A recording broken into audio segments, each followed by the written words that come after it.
Hello everyone, welcome once again. We are doing Wordsworth's poem The World is Too Much with Us. In my previous session, I have done the first 8 lines I've explained to you, and in this we'll be doing the rest of the poem. Let me give you a brief recap of the poem. We have studied that world is too much with us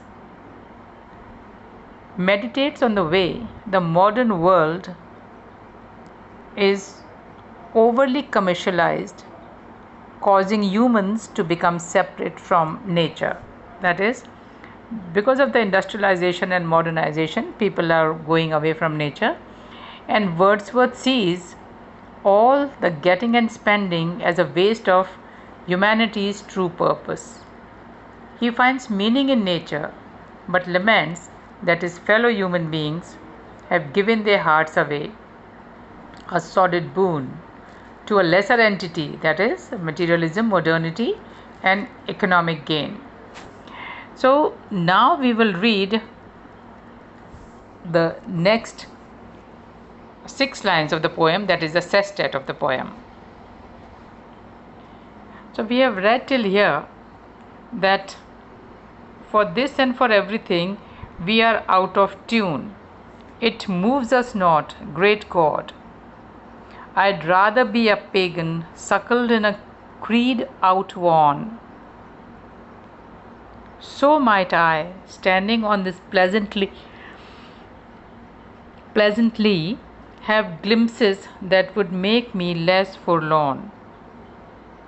Have sight of Proteus rising from the sea, or hear old Triton blow his wreathed horn. Like in these lines, he is lamenting, or he is rather saying that we have become so out of tune with nature. So he wishes that he wishes that he were born as a pagan.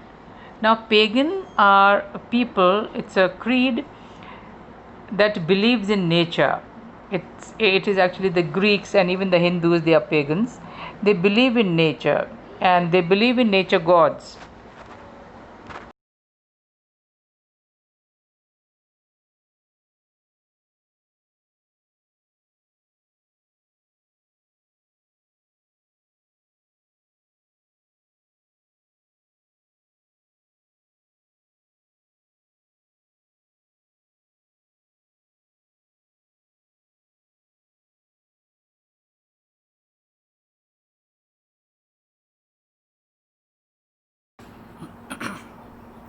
In this phrase, a pagan, I'd rather be a pagan suckled in creed outworn.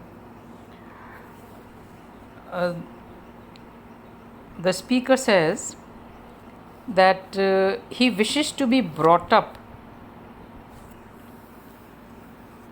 to believe in the Greek myths, even though he knows that they are untrue, than to be so busy making and spending money that he lose connection with nature.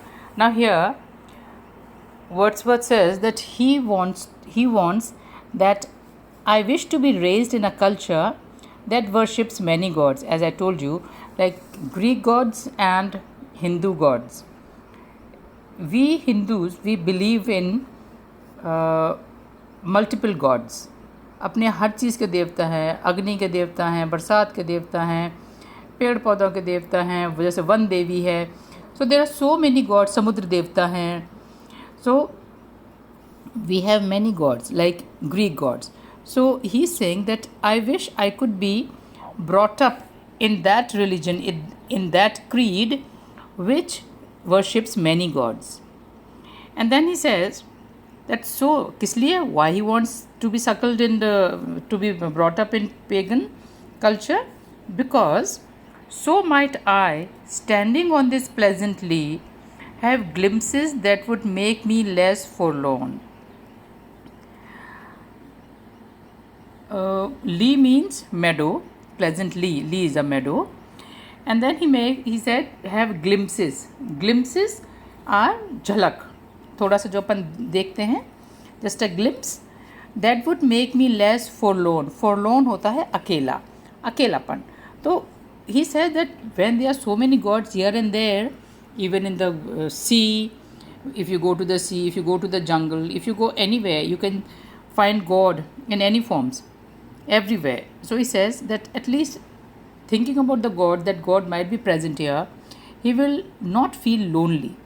So he says that glimpses would make me less forlorn. Why and how the glimpses would make him less forlorn? They might have sight of Proteus rising from the sea, or hear old Triton blow his wreathed horn. So he says that I might find these Greek gods. Proteus is a god of sea, taking shape, and Proteus is actually the god, it's a sea god who became very famous for his ability to change appearance. He could change his appearance whenever and whatever shape he wanted to take. And when did he change his form and appearance? When enemies pursued him. जब दुश्मन उसका पीछा करते थे तो अपनी मर्जी का कोई भी शेप ले लेता था. इसलिए this god does not have a particular shape. And उसकी एक और क्वालिटी थी that he could prophesize. वो prophecy कर सकता था, वो भविष्यवक्ता था. He can tell the future. He can foretell the future. So he's saying that the speaker or Wordsworth, the poet, he says that he will feel less forlorn, he will feel less lonely, because if he is at the seaside, he can have the glimpse of Proteus rising from the sea. And another god he refers to is, or hear old Triton blow his wreathed horn. Triton in Greek mythology is a demigod of the sea. वो थोड़ा छोटा second number का god, and he is represented as a human being up to the waist and then with the tail of a fish.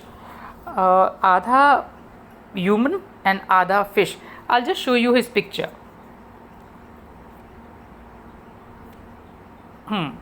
So this is Triton. Triton is actually, you can see that half of his till waist he is like a human being, and the lower half is a fish tail.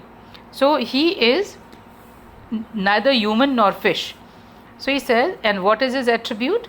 His special attribute was a twisted seashell on which he blew to calm or raise the waves. अब इनका ये है इसका शंख है, it is very twisted. ये इसका twisted शंख है, and with the help of this conch, he can, when he plays that conch, the shell, the sound could calm the sea waves. जो बहुत, अगर लहरें बहुत ज़्यादा उठ रही थी तो वो कम हो जाती थी, और अगर वो लहरें बहुत धीमी थी और उनको लहरों को बहुत तेज़ तेज़ करना था तो वो भी हो जाता था. So as we know that he is a person that he had the power to either calm the ocean or to raise the waves of the ocean. So he's saying, so Wordsworth is saying that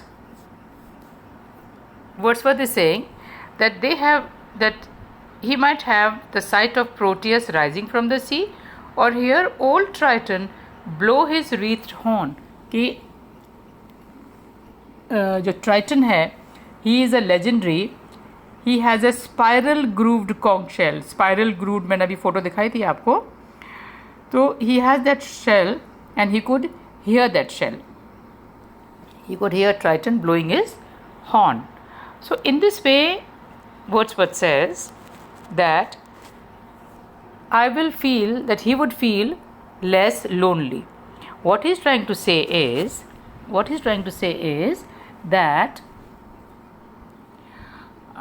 he's actually connecting his love for and devotion to nature with the pagan cultures, because he believes that pagans were more close to nature than the Christian, because he was a Christian, and Christianity believes in only one God, and that is Jesus.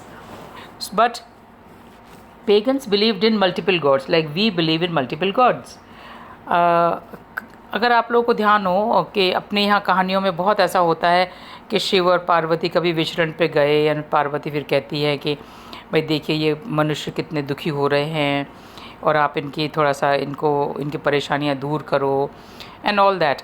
So even we have in our mythology that gods, they come down to earth, they have interaction with human beings, so that these human beings, they do not feel lonely.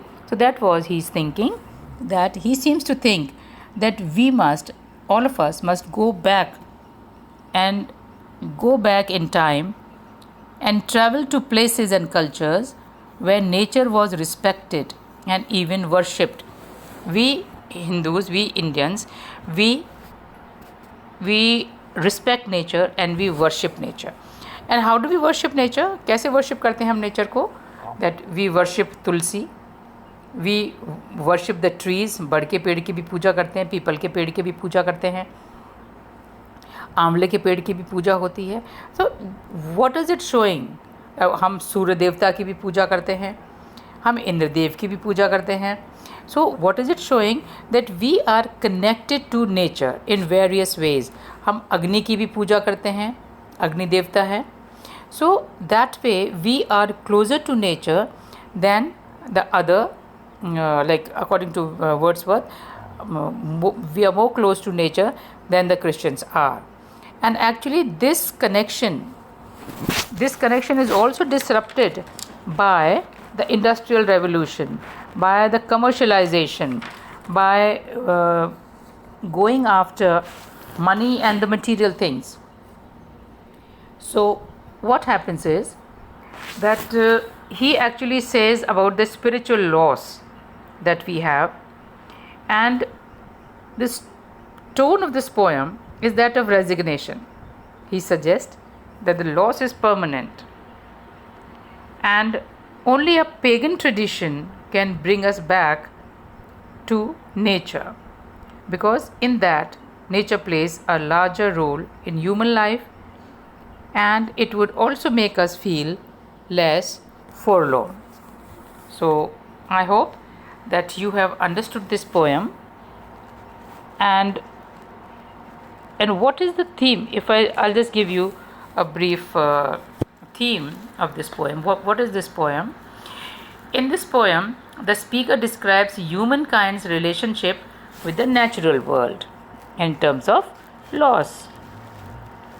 And he says the urban life has too much control over us because we spend all our life us getting and spending money, and we do not have time to appreciate the world, to look around, feel the beauty of God, and also feel the power of nature. Because according to Wordsworth was a nature worshipper, and he feels that nature has a lot of healing properties, but we do not come in contact with nature, so we do not get healed. So he says that we always lay waste our powers and our ability. We have destroyed our ability to see, to feel, to sense, and to be with nature. Instead, we believed that but instead of partaking what Wordsworth believed to be right thing, we waste our time on possessions and pleasures. We have become so absorbed in material things that we no longer see the parts of nature. And what does he describe? He is giving the example of the sea and the moon. So he says that Wordsworth, he actually envisions a relation to nature that is equal to that of man. Nature should not be exploited. Rather, it should be respected. What we are doing here now, we are exploiting the nature. We are exploiting earth. We are exploiting everything. So he said that nature should be respected and we should coexist with nature. So he says that nature has become helpless in front of our greed and ignorance. हम लोग इतने लालची हो गए हैं कि nature बहुत ज़्यादा हमारे आगे झुक गया है और हेल्पलेस हो गया है, असहाय हो गया है। In ancient times, the Greeks believed in the power of nature and worshipped sea and other natural objects as gods and goddesses. So, through this poem, Wordsworth illustrates the importance and usefulness of nature and tries to convey a message to the world that if we neglect nature, we will face the dire consequences. The pristine glory of nature should be honored and appreciated.